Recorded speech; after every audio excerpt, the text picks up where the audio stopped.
पास कोई वैदिक परंपरा नहीं रहेगी तो हमारा सबका क्या होगा। एक बार ऐसा हुआ था, शिव महापुराण ग्रंथ अंतर्गत भगवान व्यास जी ने माता दुर्गा की उपासना के लिए दुर्गा की महिमा गाई है। 5 अध्याय हैं, इनमें से एक अध्याय मैंने लिया है, 50वां अध्याय है, 52 श्लोक हैं। रोज मैं थोड़ा थोड़ा श्लोक लेता हूँ। ततो दृष्ट्वा महादुःखम्, ततो दृष्ट्वा महादुःखम् प्रजानां दीनचेतसा। सभी प्रजा को दुख में से मुक्त करने के लिए सभी ऋषि मुनि देवता कहाँ गए? त्रिदशा शरणं याता योग माया महेश्वरी, योग माया महेश्वरी। योग माया महेश्वरी के पास गए और सभी देवताओं ने माँ जगदम्बा योग माया महेश्वरी को क्या कहा? सभी देवताओं ने कहा, हे महादेवी, ये आद्य शक्ति, ये जगत को प्रकट करने वाली, हे माँ, समस्त प्रजाओं की रक्षा कर और अपने क्रोध को शांत कर दीजिए। अनावृष्टि हुई है, सभी प्रजा में दुखी हैं। हे माँ, तो दया सिंधु है, अन्यथा सभी लोग अवश्य नष्ट हो जाएंगे। इसलिए त्रिलोक की रक्षा के लिए हे माता भवानी, आप अपने स्वभाव को शांत रखिए। जो कि देवी देवताओं की उपासना नहीं हो रही थी, इसलिए माँ को पैमान हुई। तो क्या हुआ? 100 साल तक अनावृष्टि हुई। इसलिए माता भवानी महेश्वरी योगमाया के पास सभी देवता पहुंचे और सभी देवों ने कहा, रक्ष रक्ष महामाये, हमारे सबकी रक्षा करें।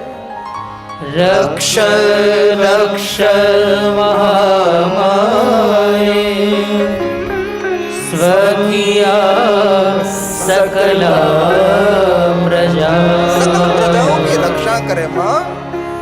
कोपम संहर नूनम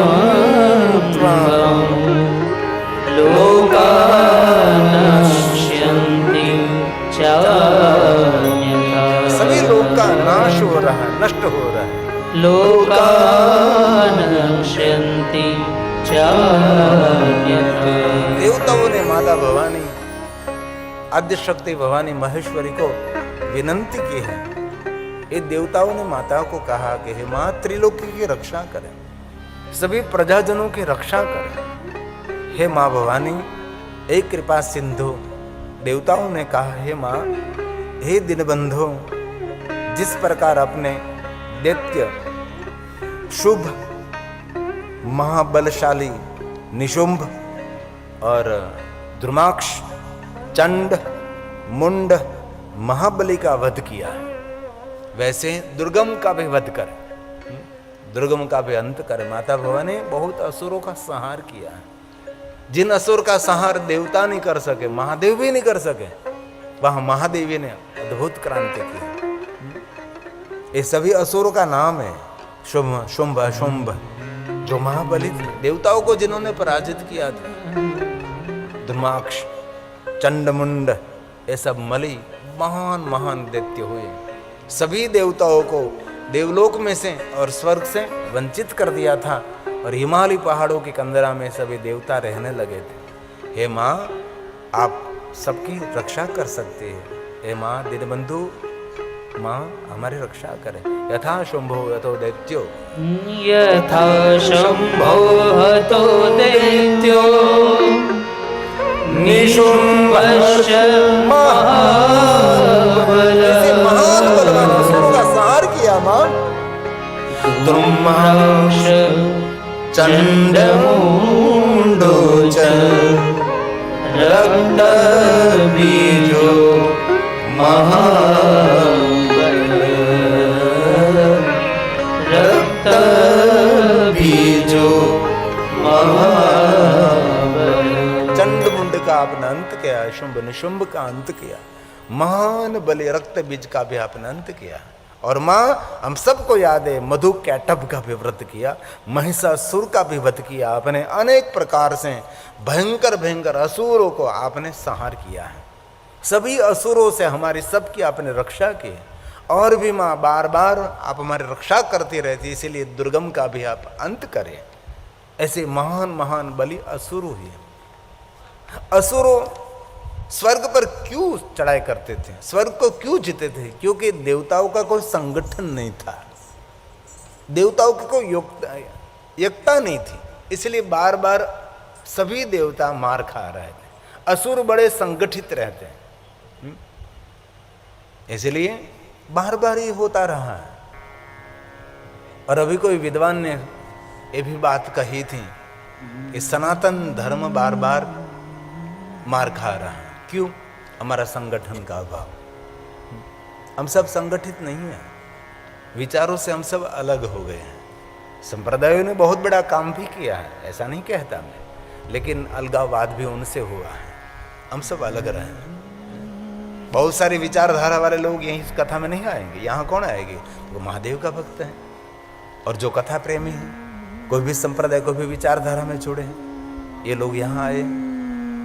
जिनको सत्संग प्रेम है, जिनको कथा प्रेम है, वो लोग यहाँ आते हैं।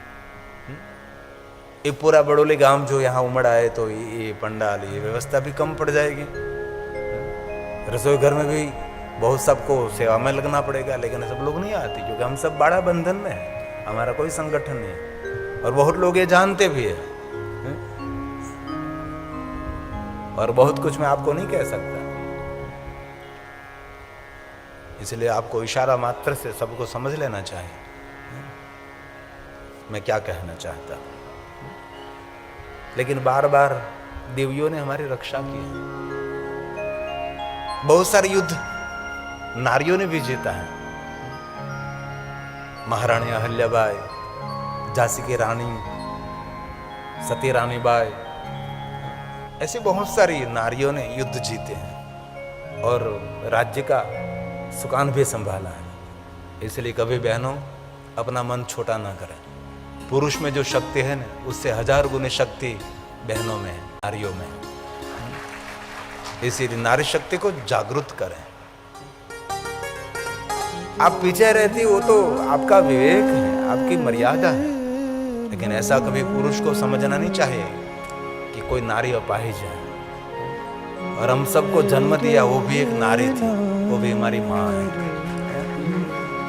जहां से सामर्थ्य मिला है। इसलिए बहनों को कभी कम ना समझे, नारी को कभी छोटी ना समझे, उसको दबाने का प्रयास भी नहीं करें।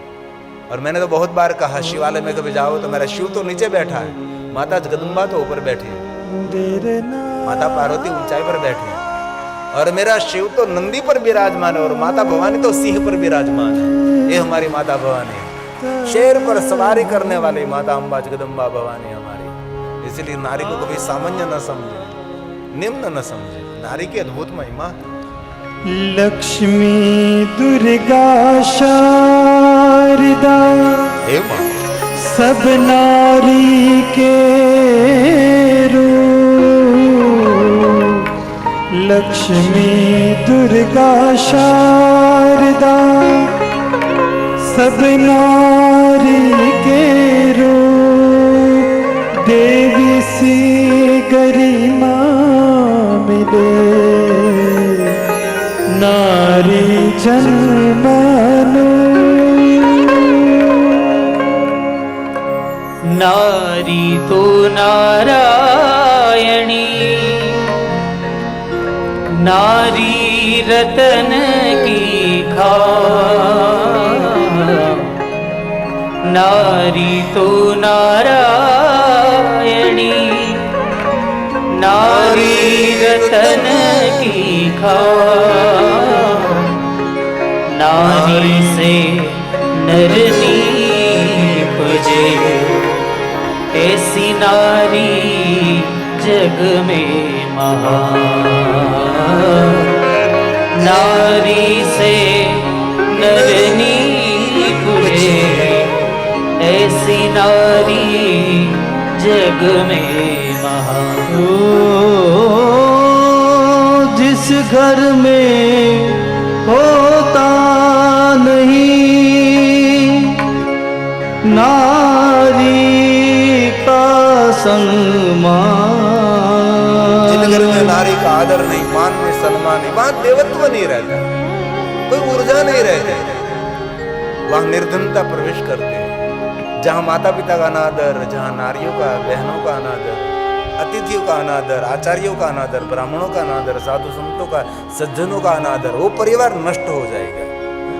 इसलिए अपने घर में जो बहन बेटी है उनका आदर करो, उसका सम्मान करो। माँ के रूप में है, पुत्री के रूप में है, बहन के रूप में है, पत्नी के रूप में, कोई भी रूप में है। हमारी ये आर्य परंपरा, हमारी सनातनी परंपरा है, हमारी संस्कृति, हमारी ऋषि मुनियों की ये परंपरा है। जिस घर में होता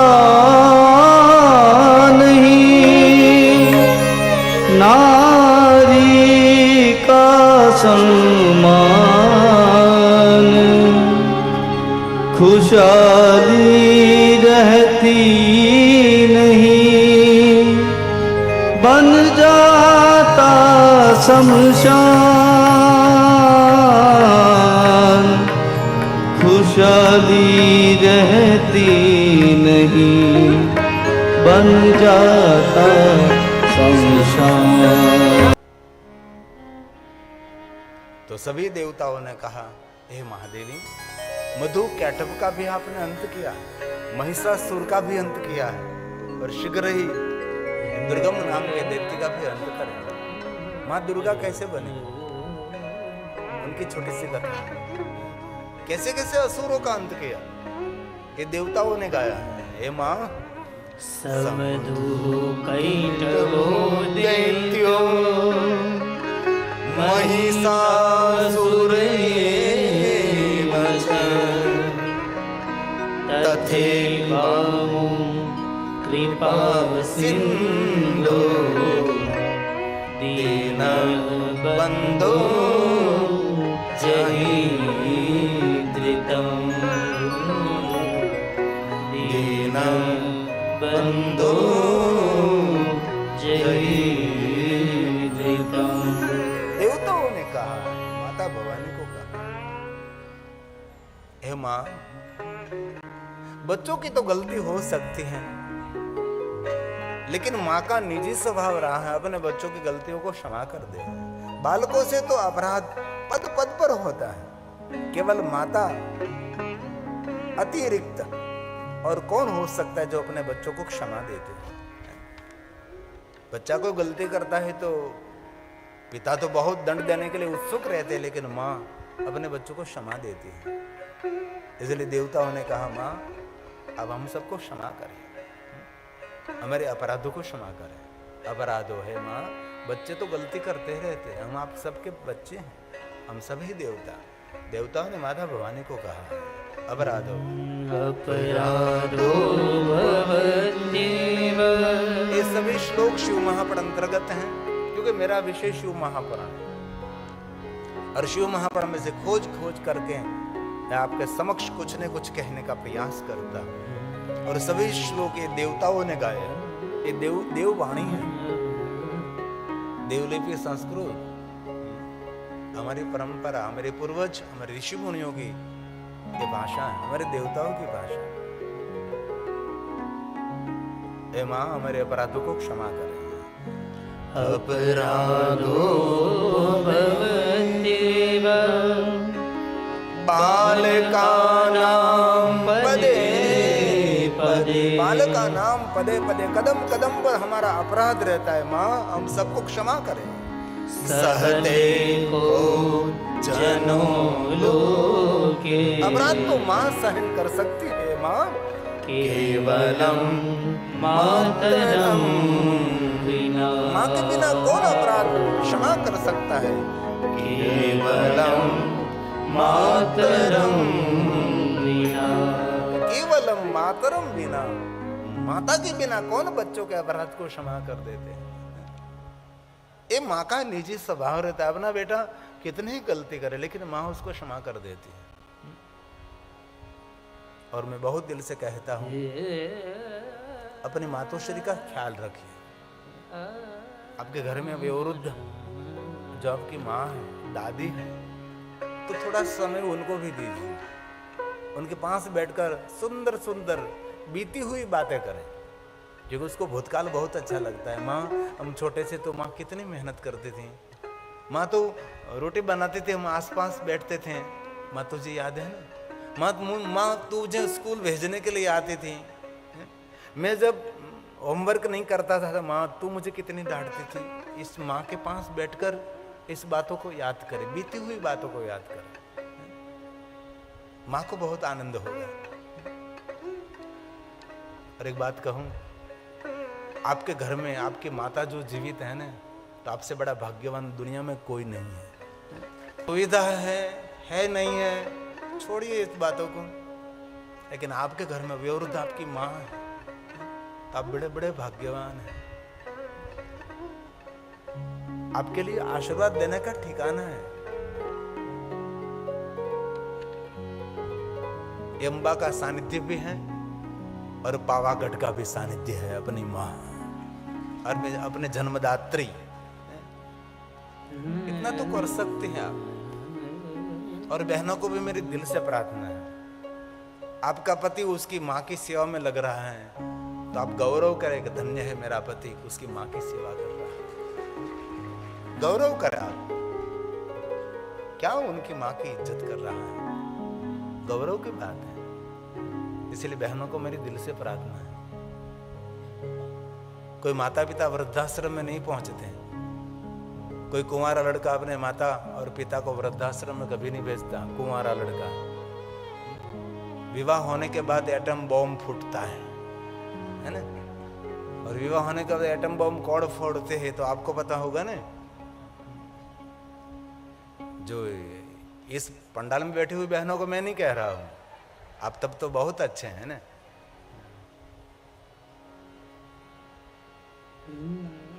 एक बहन मुझे मिली थी, वो कह रही थी बापू मैं मेरी सास का रोज चरण दबाती हूँ। तो बहुत बड़ी बात है, बड़ी पुण्यवान है तुम। और धीरे से मैंने कान में कहा कभी गला नहीं दबाना हो न, कभी कभी सेवा आगे बढ़ती रहती है। चरण से सेवा शुरू होती है, चरण से धीरे धीरे धीरे यहां तक पहुंच जाती है। सेवा करें, आशीर्वाद प्रदान करें। और दूसरी बात, आप जहां रहते हैं वहां आसपास में कोई वयोवृद्ध दादी दादा रहते हैं, थोड़ी उनकी भी सेवा करो। बहुत सारे ऐसे दादा दादी होते हैं जिनका बच्चा यहाँ नहीं, जिनका बेटा यहाँ नहीं होती, बेटी ससुराल चली गई। अकेलापन व्यक्ति को खा जाता है। अकेलापन को शास्त्रों में भूत कहा है, उसको खा जाते हैं। इसलिए थोड़ा समय उनको भी दीजिए। दादा दादी कुछ काम है तो कहिए, तो चश्मा रिपेयर करना है, कहीं हॉस्पिटल कोई दवाखाने पे जाना है तो मुझे आप कहिए। और एक गांव में मैं गया था, इस गांव का नाम तो मुझे याद नहीं रहा था। इस गांव में बहुत सारी बहनों का एक ग्रुप था। ये पूरे गांव में बहन रोज भक्ति फेरी करती थी। भक्ति फेरी मतलब प्रचार प्रसार कोई धर्म का, कोई विचारधाराओं का नहीं, लेकिन वो घर घर जाकर देखती थी कि इनके घर में वयोवृद्ध दादा दादी हैं, जिनके वयोवृद्ध दादा दादी की सेवा करने वाला नहीं है कोई, उसकी रसोई नहीं कोई बनाने वाले हैं, तो उसकी सुविधा व्यवस्था संभालते थे। ऐसा एक बहनों का ग्रुप चलता था।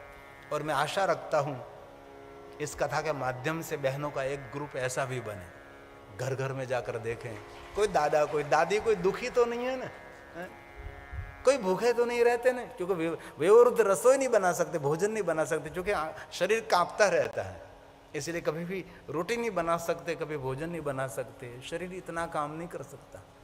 एक बात कहूँ, आपको वयोवृद्ध दादा दादी की सेवा करेंगे ना आप, तो आपकी सेवा करने वाला कोई भगवान भेज देंगे। क्योंकि वृद्धावस्था तो सबके जीवन में आने वाली है ना, कोई इसमें से कोई दूर नहीं रहता है ना, सबको वृद्धावस्था तो मिलने वाली ही है ना। ऐसी कुछ व्यवस्था कर सकते हैं आप। सब पढ़े लिखे हैं, इतना बड़ा ग्रुप है, इतने बड़े पढ़े लिखे आप सभी हैं, तो आप बहुत कुछ कर सकते हैं। और दूसरा विचार मैं एक प्रदान करना चाहता हूँ। आज सुबह सुबह मैंने 5:30 बजे मैंने एक दृश्य देखा, मुझे बहुत दुख हुआ। अभी भी मेरे दिमाग में से वो जा नहीं रहा। मैं चलने के लिए निकला था, थोड़ा अंधेरा था, कोई देखता नहीं था मुझे, ऐसे भागते फिरते रहा। मैं सुबह में जल्दी जल्दी उठ गया और मैं चलने के लिए गया तो एक गाय माता, उनका गोबर करने का जहाँ स्थान होता है वहाँ बहुत कुछ जीवात पड़ी थी और गाय माता इतनी दुखी थी, अपना मुंह वहाँ लगता नहीं था तो भी बहुत जोर लगाकर वहाँ उसकी जीवा पहुँचाती थी पीछे और जीवा लगाकर उसका दर्द कम करना चाहती थी। सुबह सुबह मेरी आंख में आंसू हो गए। ऐसा भी कोई ग्रुप भाइयों का बनना चाहिए। जो ऐसा ग्रुप है तो मैं इस ग्रुप को मैं बहुत प्रणाम करता हूँ। नहीं है तो ऐसा ग्रुप बनाओ। गांव में कहीं भी कुत्ते को एक्सीडेंट हुआ, कोई पशुओं का एक्सीडेंट हुआ और कोई कहीं पर कोई काट गया, किसी ने मार दिया, वह जीवात।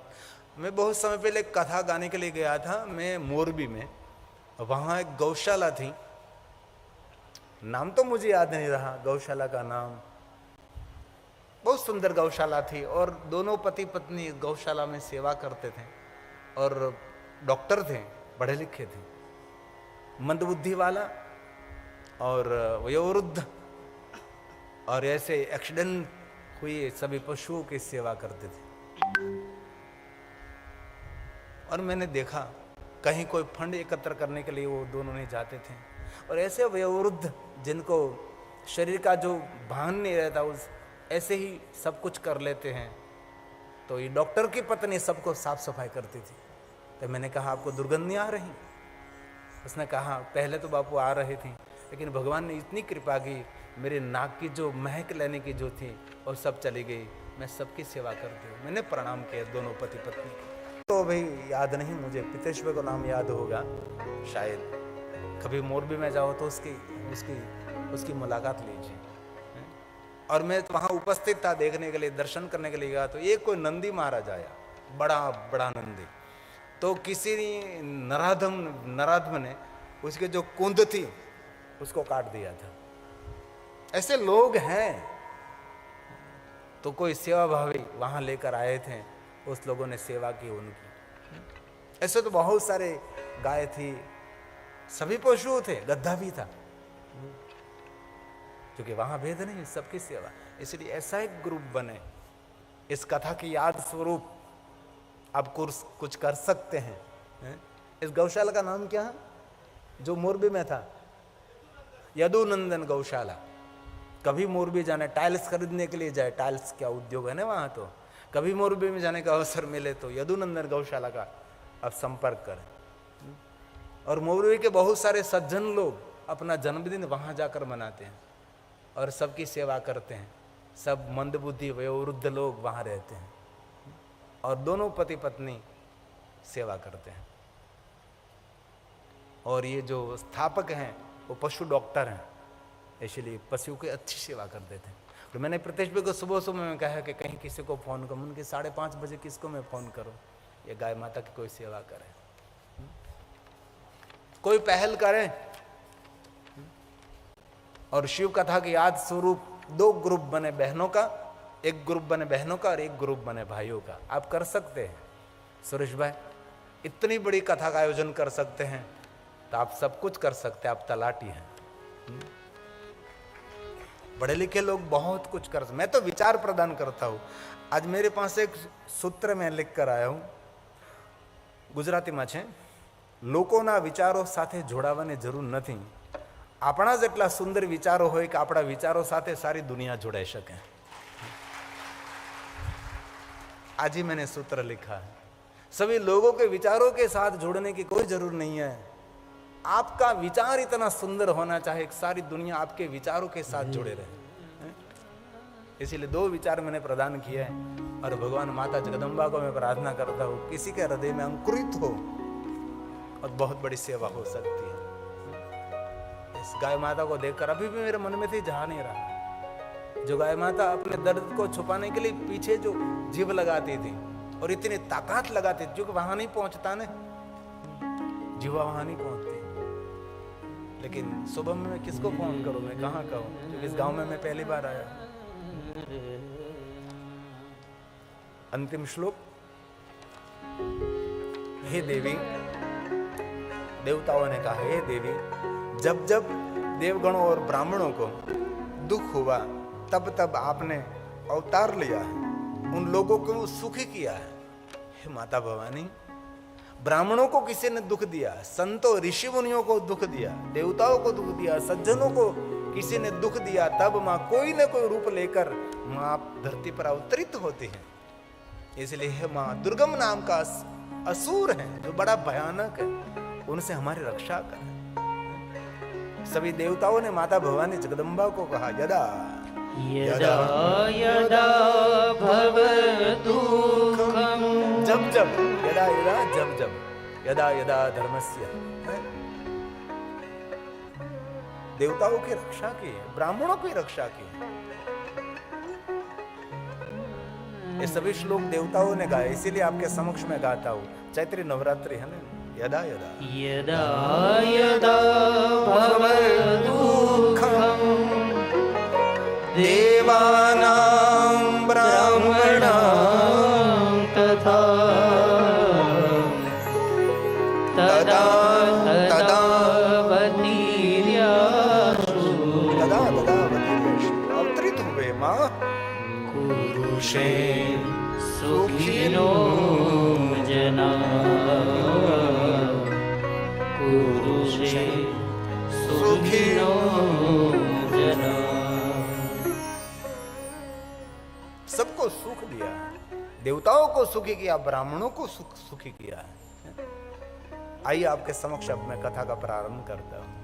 इससे पहले 2-3 मिनट के लिए मिश्र पहाड़ी करेंगे, थोड़ी सी कीर्तन, थोड़ा सा धुन करेंगे। कीर्तन तन और मन को पावन करता है।